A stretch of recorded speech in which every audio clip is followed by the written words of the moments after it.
was working in the city manager's office. I was assistant city manager in Boulder, Colorado, when Vail, when Pete Seibert and Gary White and Ted Kendall, who was the mayor in those days, decided that they needed to create a government. And they had just created a government. Blake Lynch was the first town manager here. But they wanted to kind of grow it. They needed to figure out how to have police and fire and water and sewer and the kinds of things that the municipal government could provide. And prior to that time, it had been a company town.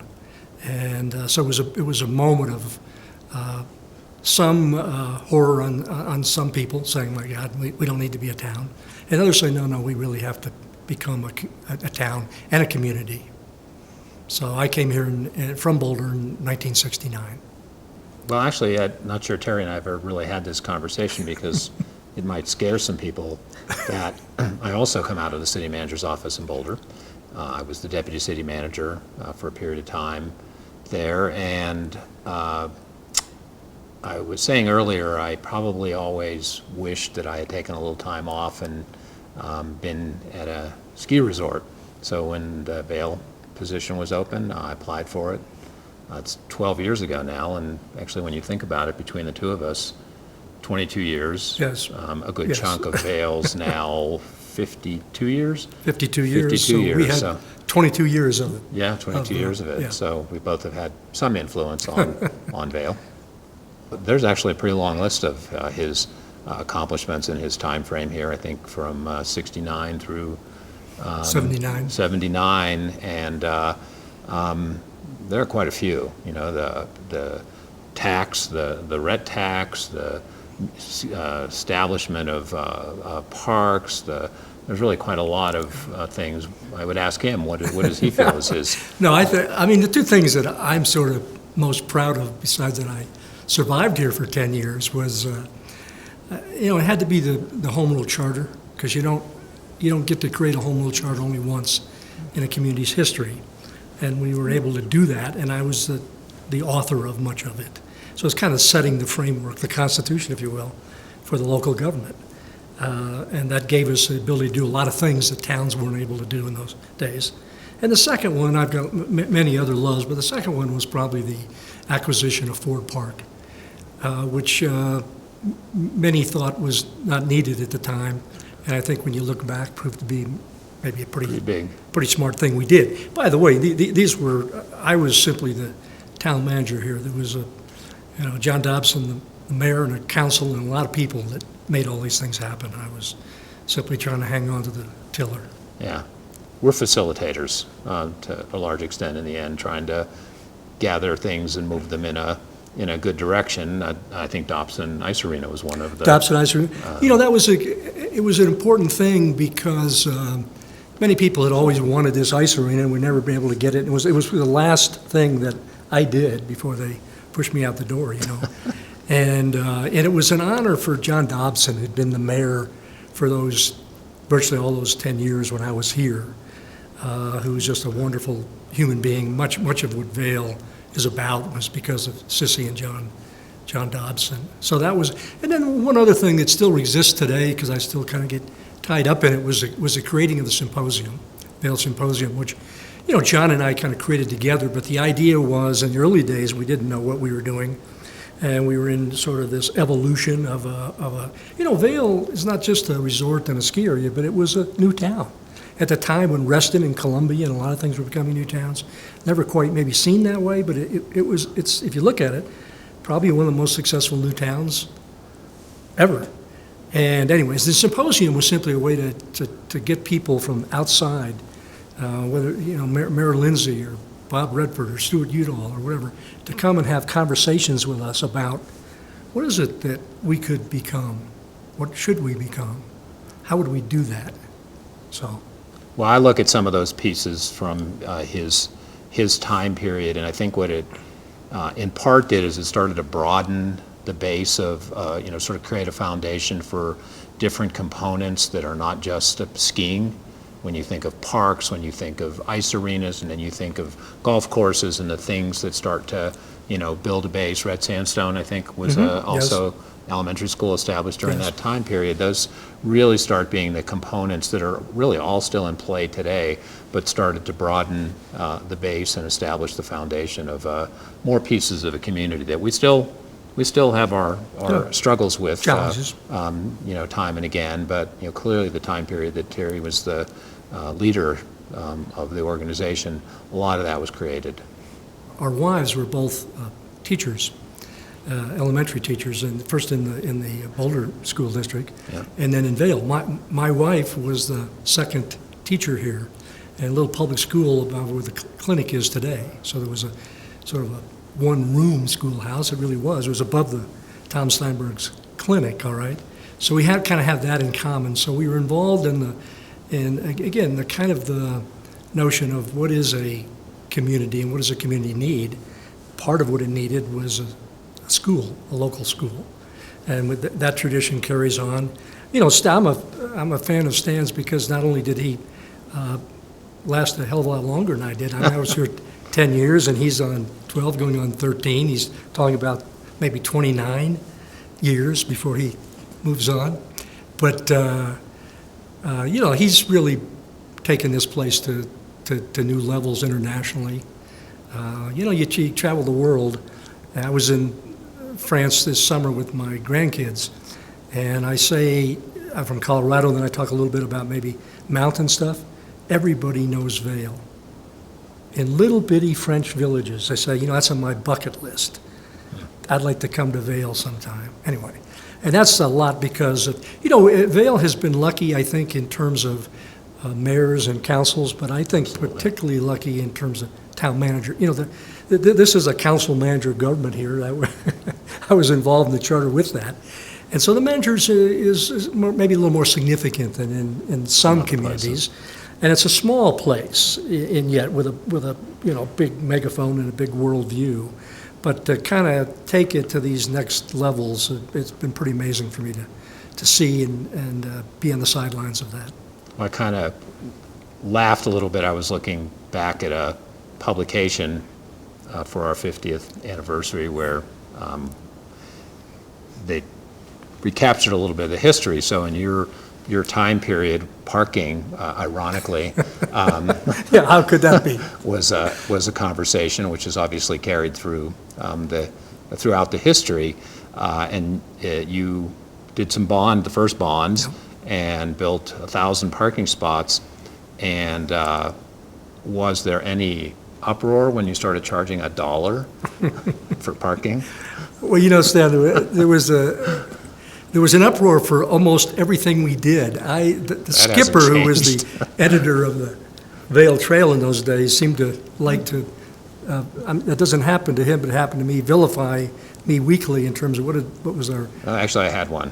What was our town? What was our town manager? Yeah. How could he possibly have done this? Well, one of the ones, by the way, just as an aside, you appreciate this. One of the things I'm most proud of, little bitty thing, but is the Pirate Ship Park. All right. So I had that little piece of land there, and we built that Pirate Ship Park for $10,000. And it has been, my grandkids have been on. It's been one of the most. It's been rebuilt, but it won all these awards. It's been one of the most visited places by kids.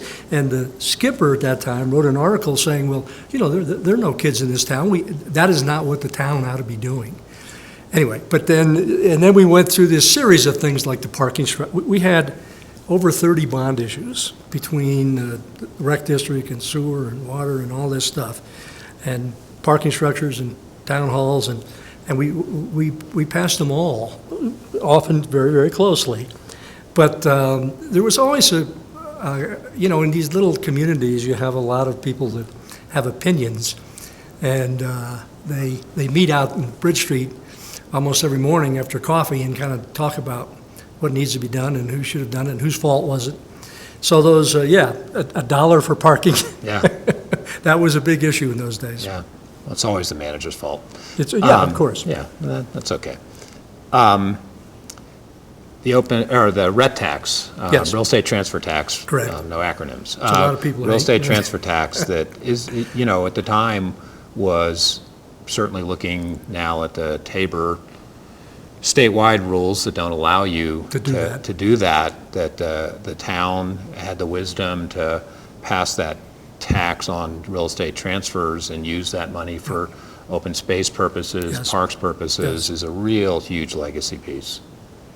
You know, the other thing we were able to do, just my hat off to a little bit to Vail Associates in those days, Vail Resorts today, but they allowed us to have a sales tax up in their mountain once we had our sales tax. They didn't have to do that. That was kind of in lieu of tax like you would do. That's another piece that, this has been a community that's kind of tried to move forward together. We haven't always been on the same page, but so some hats off to Vail Associates in those days.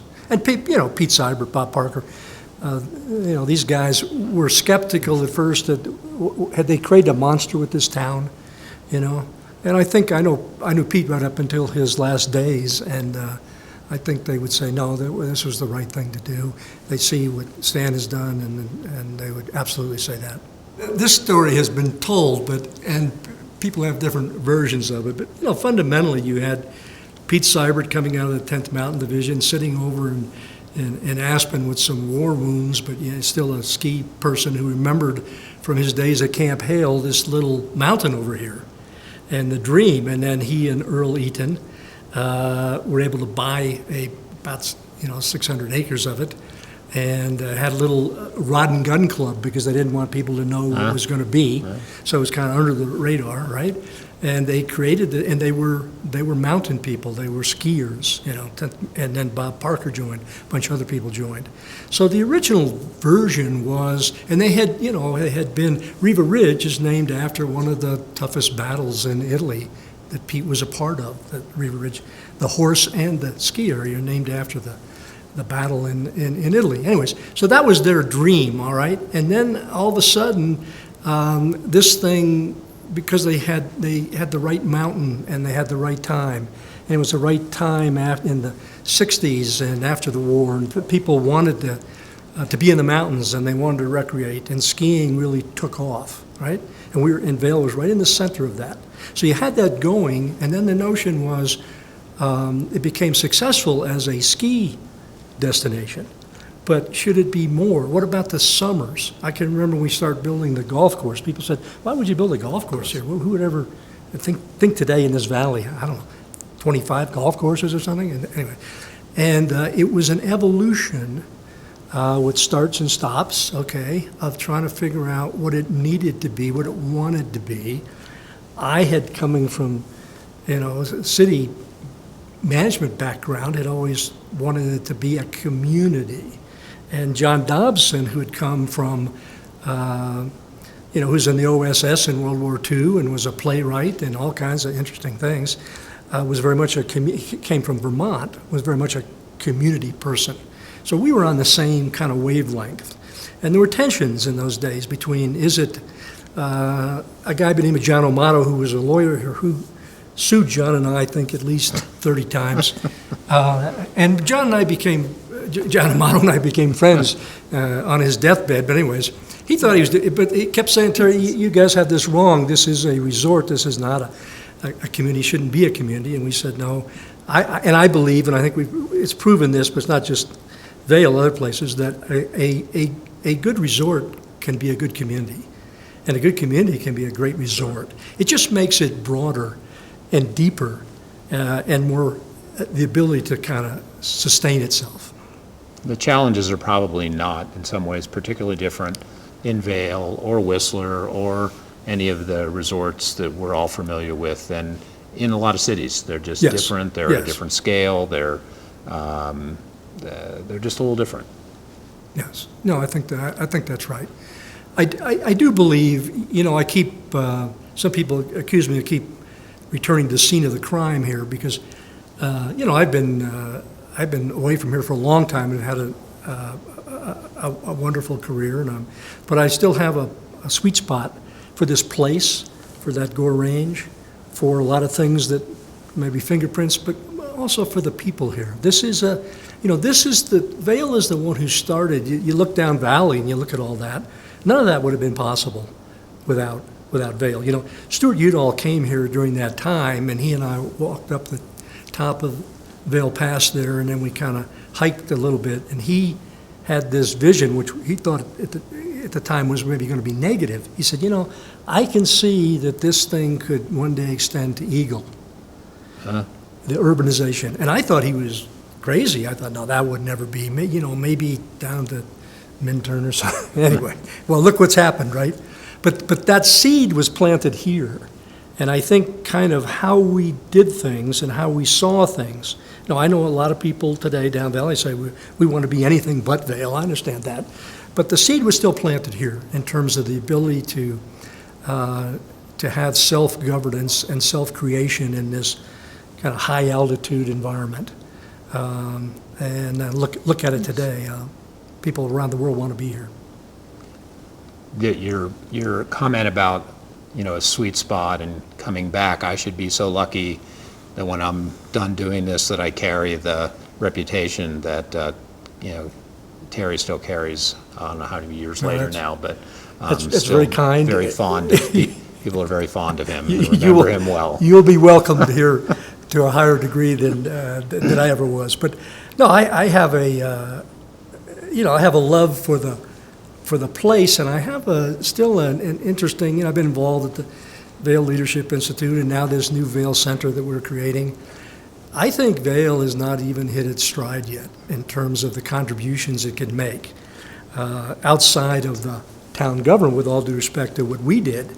You know, it's a place where people want to come. It's a place where people want to raise families.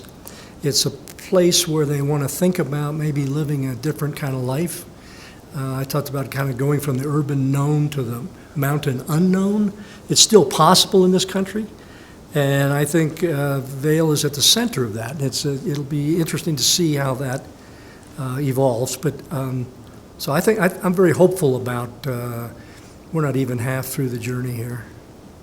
It's a hard question, and it's one that I think we have pondered and talked a lot about in the last year or so.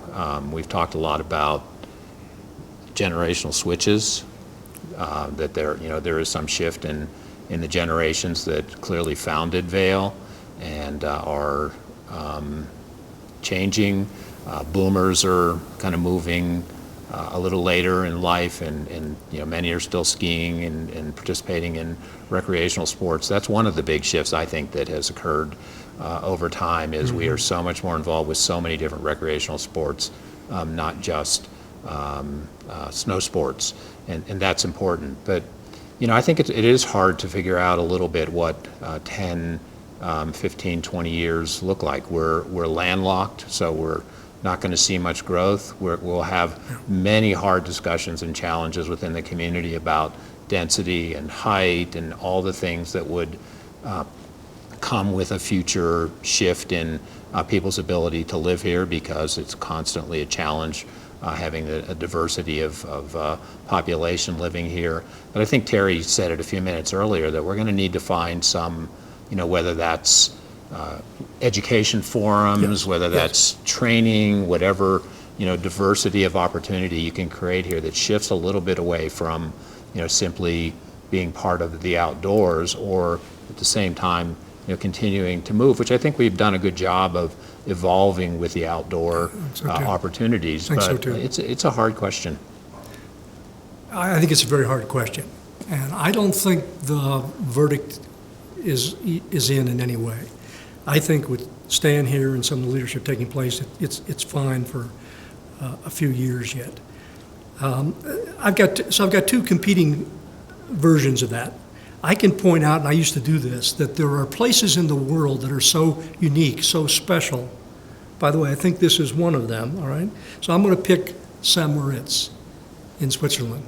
St. Moritz was actually, at the time of Julius Caesar's legions, there was a spa there, and it's been working ever since. And it's gone through, you know, 2 world wars, and now it's been up and down, all right? But it's been such a special place and such a special country, Switzerland, all right, that it has always survived. No matter how tough the world is, there always somebody that has wealth and has the ability to recreate and to travel and wants to be in good places, all right? It's always the case. Vail, I've seen that in Vail over the years when the economy's bad. There's always some folks who population. they want to be here. If you're on the tier or the second tier or third tier, that's probably not the case. You may be in, so location, we're just, because of that mountain, that's hard, that's hard to ever not be the center of that. The trick, though, is what communities and people do to themselves, where they maybe don't fully understand who they are, or stop believing who they are, or start chasing something that's not compatible. So I give you a lot of negative examples of places I'm kind of do that, but my sense is that so far that it has good DNA, and it has a pretty good tradition here, and that if people can understand that and build on it, it'll have a bright future. I think both of us would probably say, based on our experiences here, there tends to be somebody or a handful of somebodies who are going to keep pushing and keep asking the hard questions and making sure that we are focused on what is coming next, what's changing around us, are we evolving with that? When you go back in time a little bit, so in 2003, shortly after I was hired but hadn't come on the job yet, a woman named Becky Zimmerman, who had a lot of expertise in resorts, was doing a presentation in Vail, and she was talking about a whole variety of resorts in the U.S. Primarily, and she used a bell curve, and she actually put Vail on the backside of the bell curve as a resort that was in decline, and some of the newer places, Deer Valley and a few others on the front side. Aspen actually was on the back side of the bell curve as well. I'm pretty sure today she would put us somewhere more on the front side of the bell curve because, again, as a community, this community has tended to have people or groups who are willing to, we're sitting in a facility here that's not my creation.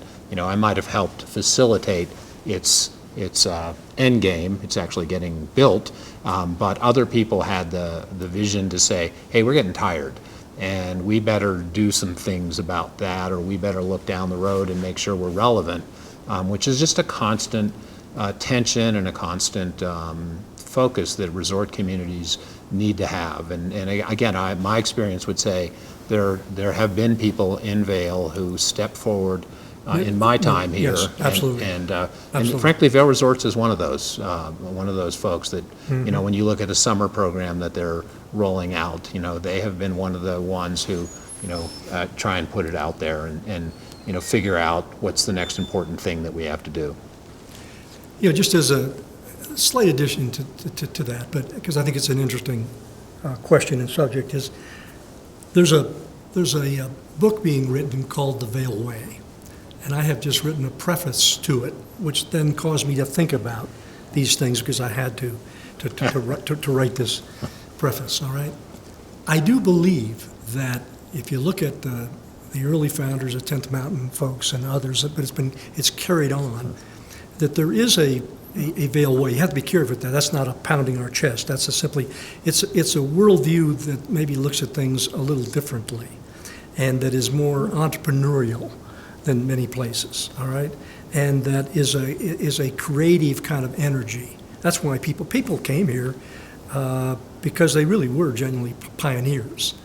And I think that entrepreneur, pioneering Vail way still exists and is alive. I would agree on the bell curve, the life cycle curve that we're talking about. Vail is in the ascending, but these things are very fragile, and it wouldn't. You could get change quickly. It could change very quickly.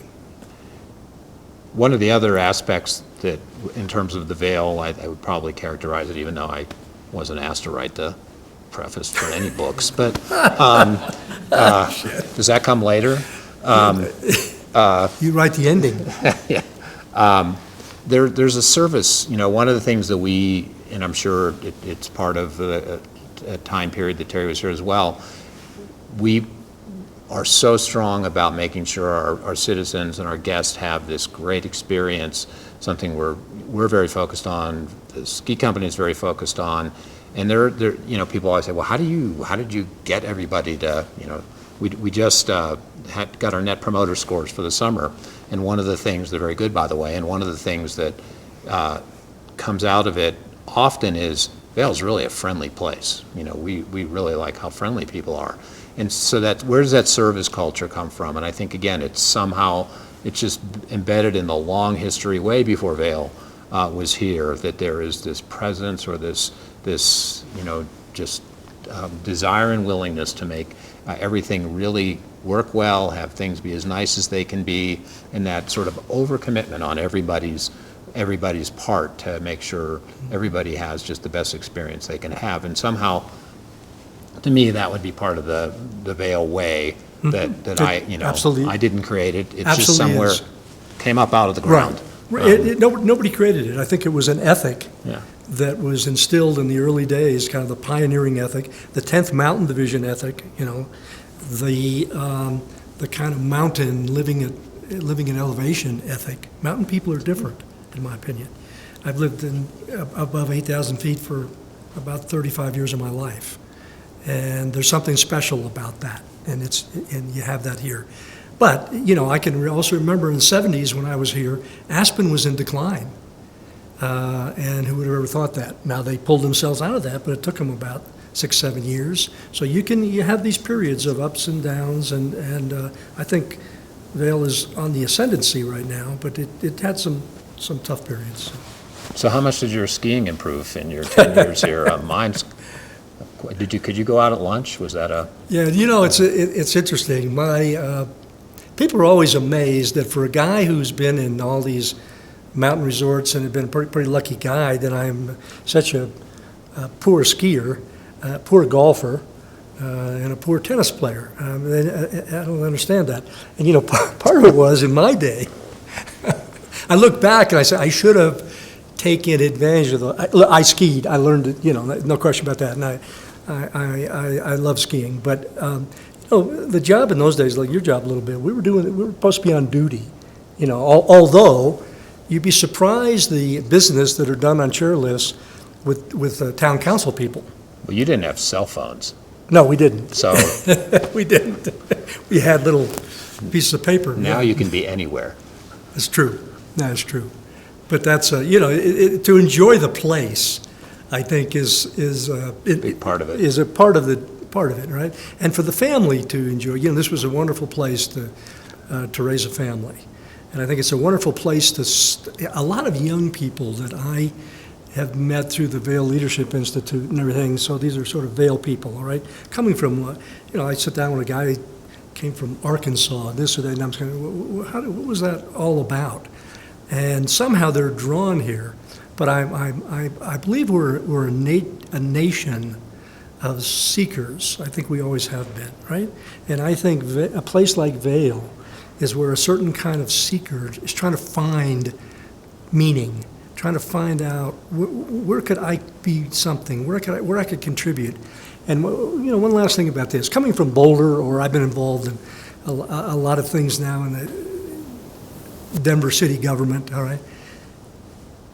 One of the great things a place like Vail has, it is still small enough that you can get your arms around it, you can understand it, and you can actually change it without having to, maybe take a couple decades. Yes. It's not easy, I'm not saying that, but it's of a size of a community that is, livable and manageable, and I think that's a great piece of it. Yeah, there's definitely, I think one of the unique things is that commitment that you can get people moving in a similar direction if it's in the best interest ultimately of the community. And when you're done, it is so rare to have that kind of lingering, I'm mad at you, or I didn't vote your way, or, it just people go take a hike, or they remember what they're here for, and that isn't about carrying around grudges and such old things. history.